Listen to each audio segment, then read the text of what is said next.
80 शब्द प्रति मिनट। सभापति जी, जब से इस विश्वविद्यालय ने अपना नया रूप धारण किया है, तब से यह पहला अवसर है कि मैं इसके आचार्यों और स्नातकों से अपनी कुछ बात कहने के लिए यहाँ आया हूँ। भारत में जिन विश्वविद्यालयों को इस दृष्टि से कि उनकी स्थापना को अभी पूरे 50 वर्ष भी नहीं हुए हैं, नया कहा जा सकता है, उनमें वाराणसी विश्वविद्यालय को छोड़कर संभवतः यही विश्वविद्यालय सबसे पुराना है। किंतु अभी कुछ ही दिन पहले इसने अपना वर्तमान रूप ग्रहण किया है। इस दृष्टि से यह इन सब नवीन विश्वविद्यालयों में नवीनतम विश्वविद्यालय माना जा सकता है। अभी इसकी परंपराओं की श्रृंखला इतनी कठोर नहीं हो गई है कि यह नए पथ पर सरलता से अग्रसर ना हो सके।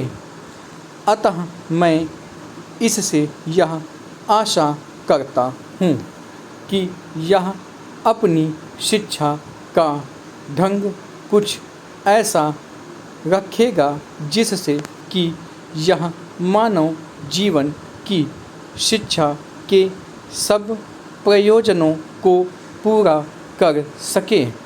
मैं यह कई अवसरों पर और कई स्थानों पर कह चुका हूँ कि हमारी वर्तमान शिक्षा प्रणाली, चाहे वह प्राथमिक विद्यालयों की, माध्यमिक विद्यालयों की अथवा विश्वविद्यालयों की हो, उपरोक्त उद्देश्यों को पूरा करती प्रतीत नहीं होती। कम से कम यह बात तो है ही कि यह ऐसा नहीं है कि शिक्षा के उद्देश्यों को संतुलित रीति से पूरा कर सकें। आपकी अनुमति से इस संबंध में मैं आपसे कुछ शब्द कहना चाहता हूँ। मेरा यह मत है कि शिक्षा के 3 उद्देश्य होते हैं, जिनमें से 2 उद्देश्य तो व्यक्ति के अपने निजी जीवन से संबंध रखते हैं और तीसरा व्यक्ति के सामूहिक जीवन से संबंधित है। प्रथमतः शिक्षा का यह प्रयोजन है कि वह व्यक्ति की ईश्वर प्रदत्त सहज विवेक बुद्धि की सामर्थ्य और क्षमता को बढ़ाए। यह ठीक है कि शिक्षा मानव को विवेक बुद्धि जन्म से ही प्रकृति या ईश्वर से मिली हुई होती है, किंतु अपनी नैसर्गिक अवस्था में इसकी सामर्थ्य और क्षमता अत्यंत सीमित होती है।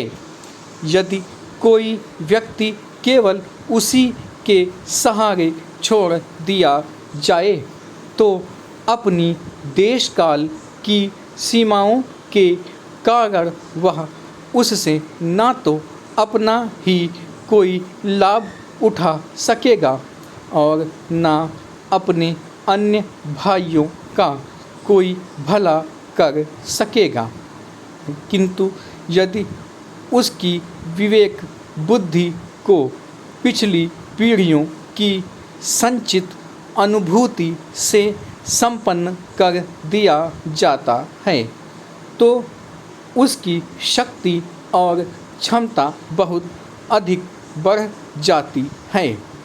क्योंकि उस अवस्था में उसे अपने बाह्य चराचर जगत के बारे में ऐसी अनेक उपयोगी और आवश्यक बातें ज्ञात हो जाती हैं जिन्हें वह केवल अपने विवेक या विचार शक्ति से नहीं जान सकता था।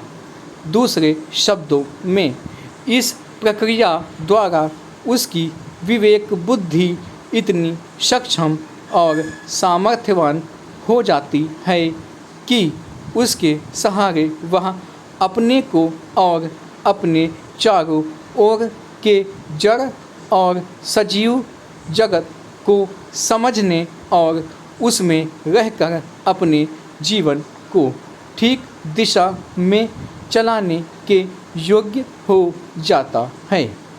बुद्धि एवं विचार शक्ति को और अधिक सामर्थ्यवान बनाने की प्रक्रिया को ही शिक्षा कहा जाता है।